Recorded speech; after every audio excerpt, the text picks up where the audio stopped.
After the Second Continental Congress first convened in the spring of 1775, talk of independence was a primary topic of discussion throughout the colonies. By the summer of 1776, Congress had already suggested that each colony establish their own state government that had no connection to Britain. Some wrote their own constitutions, and others simply readopted the language of their British royal charters as state constitutions. The delegates of the states to the Continental Congress reconvened in June 1776 to discuss officially declaring independence. They still had the challenge of convincing the states that they represented to allow them to vote for it, though.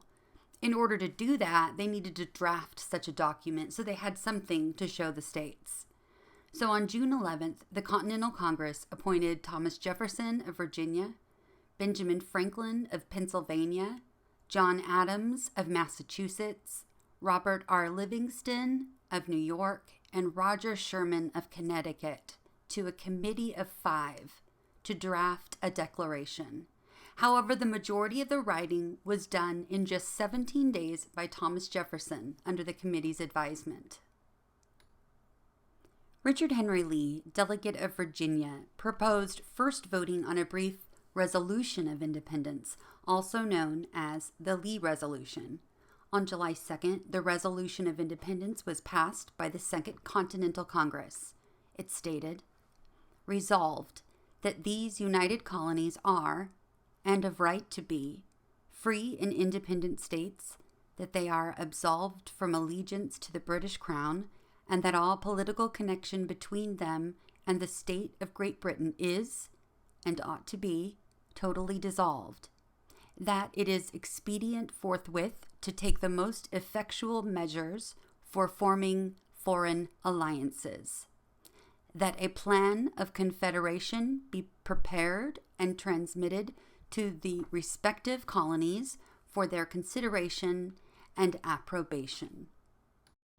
John Adams wrote in a letter to his wife Abigail, "The 2nd day of July, 1776, will be the most memorable epoch in the history of America.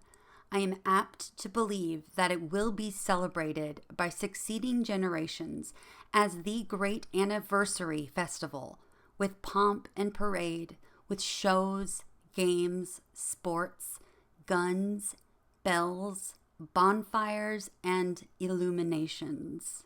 2 days later, on July 4th, 1776, the final draft of the unanimous Declaration of Independence was adopted by the 13 colonies. The best way to understand this brief document is simply to read it for yourself. But, since I have your attention, why not read it together now? It's really quite good. When, in the course of human events, it becomes necessary for one people to dissolve the political bands which have connected them with another, and to assume among the powers of the earth the separate and equal station to which the laws of nature and of nature's God entitle them, a decent respect to the opinions of mankind requires that they should declare the causes which impel them to the separation. We hold these truths to be self-evident: that all men are created equal, that they are endowed by their Creator with certain unalienable rights, that among these are life, liberty, and the pursuit of happiness, that to secure these rights, governments are instituted among men, deriving their just powers from the consent of the governed, that whatever any form of government becomes destructive of these ends, it is the right of the people to alter or abolish it, and to institute new government, laying its foundation on such principles and organizing its powers in such form as to them shall seem most likely to affect their safety and happiness. Prudence, indeed, will dictate that governments long established should not be changed for light and transient causes. And accordingly, all experience hath shown that mankind are more disposed to suffer, while evils are sufferable, than to right themselves by abolishing the forms to which they are accustomed. But when a long train of abuses and usurpations, pursuing invariably the same object, evinces a design to reduce them under absolute despotism, it is their right, it is their duty to throw off such government and to provide new guards for their future security. Such has been the patient sufferance of these colonies, and such is now the necessity which constrains them to alter their former systems of government. The history of the present King of Great Britain is a history of repeated injuries and usurpations, all having in direct object the same establishment of an absolute tyranny over these states. To prove this, let facts be submitted to a candid world. He has refused his assent to laws, the most wholesome and necessary for the public good. He has forbidden his governors to pass laws of immediate and pressing importance, unless suspended in their operation till his assent should be obtained, and when so suspended, he has utterly neglected to attend to them. He has refused to pass other laws for the accommodation of large districts of people, unless those people would relinquish the right of representation in the legislature, a right inestimable to them and formidable to tyrants only. He has called together legislative bodies at places unusual, uncomfortable, and distant from the depository of their public records, for the sole purpose of fatiguing them into compliance with his measures. He has dissolved representative houses repeatedly for opposing with manly firmness his invasions on the rights of the people. He has refused for a long time after such dissolutions to cause others to be elected, whereby the legislative powers, incapable of annihilation, have returned to the people at large for their exercise.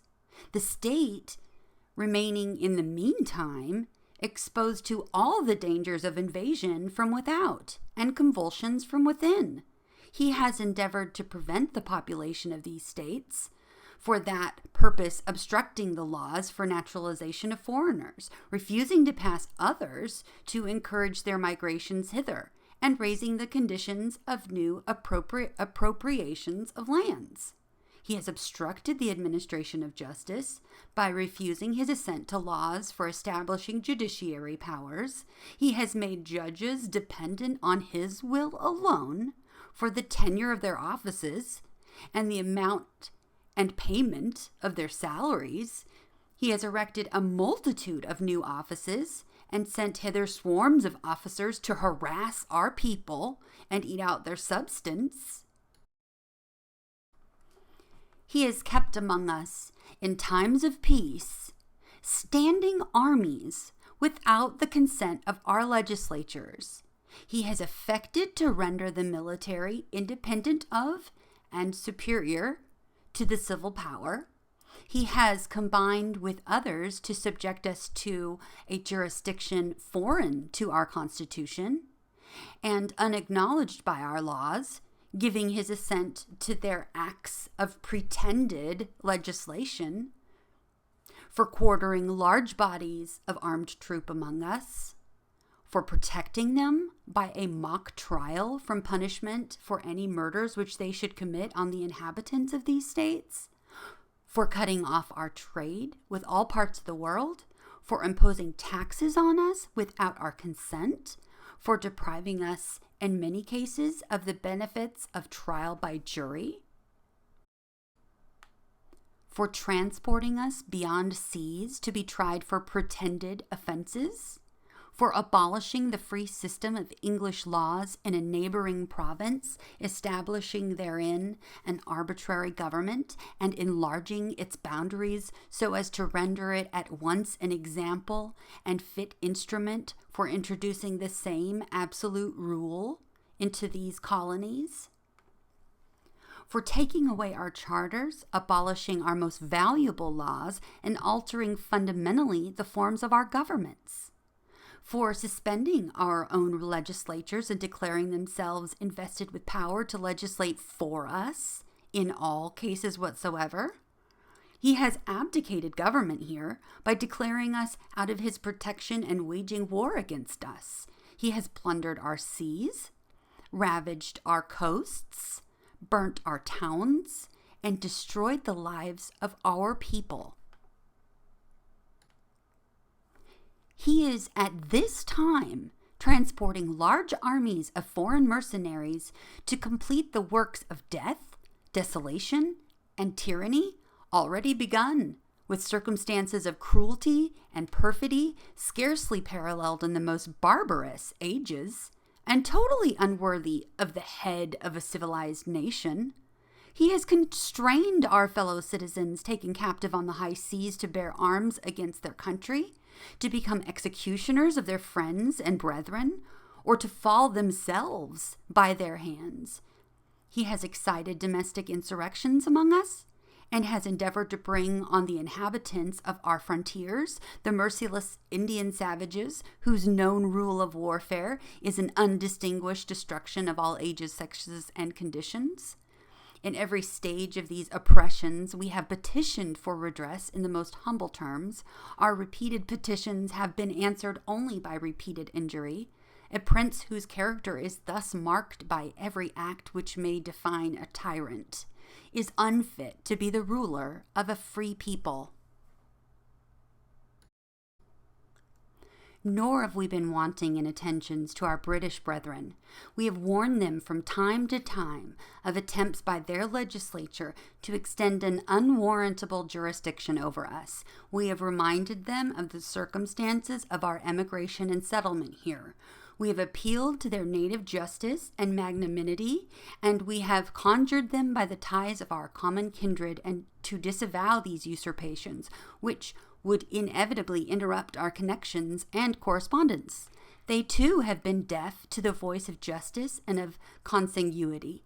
We must therefore acquiesce to the necessity which denounces our separation and hold them, as we hold the rest of mankind, enemies in war. In peace, friends. We therefore, the representatives of the United States of America, in General Congress, assembled, appealing to the Supreme Judge of the world for the rectitude of our intentions, do, in the name and by the authority of the good people of these colonies, solemnly publish and declare that these united colonies are, and of right ought to be, free and independent states, that they are absolved from all allegiance to the British Crown, and that all political connection between them and the state of Great Britain is, and ought to be, totally dissolved, and that as free and independent states, they have full power to levy war, conclude peace, contract alliances, establish commerce, and do all other acts and things which independent states may of right do. And for the support of this declaration, with a firm reliance on the protection of divine providence, we mutually pledge to each other our lives, our fortunes, and our sacred honor. And that's it. Not bad, huh?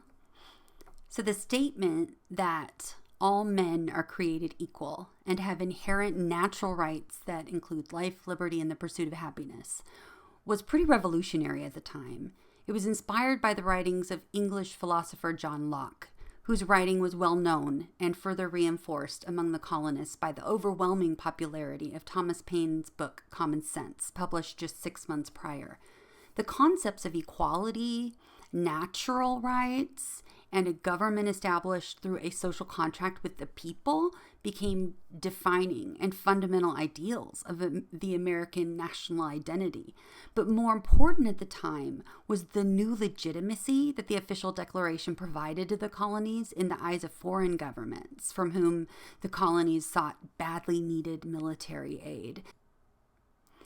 This ensured other governments that the colonies were now a completely separate entity from Britain. Otherwise, they wouldn't provide aid or loans to the colonies. Fortunately, we did declare independence, and fortunately, that aid was provided. Had this not been the case, the Revolutionary War, a war that was fought between 13 fragile colonies who had just claimed independence and the world's greatest empire. You think about that matchup there. Had we not received the aid that we received, it would have been really difficult to win the Revolutionary War.